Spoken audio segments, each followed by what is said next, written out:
কথা বলতে শিখুন। সুন্দর কথা, মিষ্টি কথা, মধুর কথা,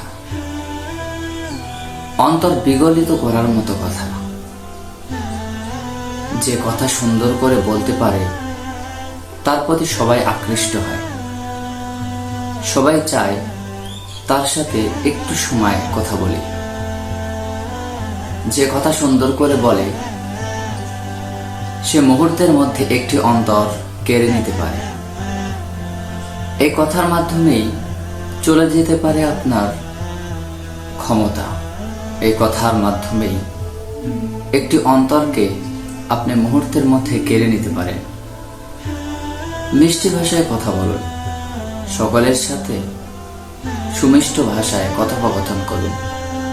আমাদের প্রিয় নবী হুজুরে পাক সাল্লাল্লাহু আলাইহি ওয়াসাল্লাম মানুষের সাথে যখন কথা বলতেন, মিষ্টি ভাষায় কথা বলতেন, হাসি মুখে কথা বলতেন। এই জন্য সুন্দরভাবে কথা বলা, হাসি মুখে কথা বলা এটা প্রিয় নবীর একটি সুন্নাহ। তাই আসুন সুন্দর করে কথা বলতে শিখি। যে সুন্দর করে কথা বলতে পারে তার মনও সুন্দর হয়, তার অন্তরটা হয় সুন্দর, তাকে দেখতেও ভালো লাগে যদিও সে কালো হয়। সুতরাং সুন্দর করে কথা বলতে শিখুন। সবাই সুন্দর করে কথা বলতে পারে না। সুন্দর করে কথা বলা একটা আর্ট।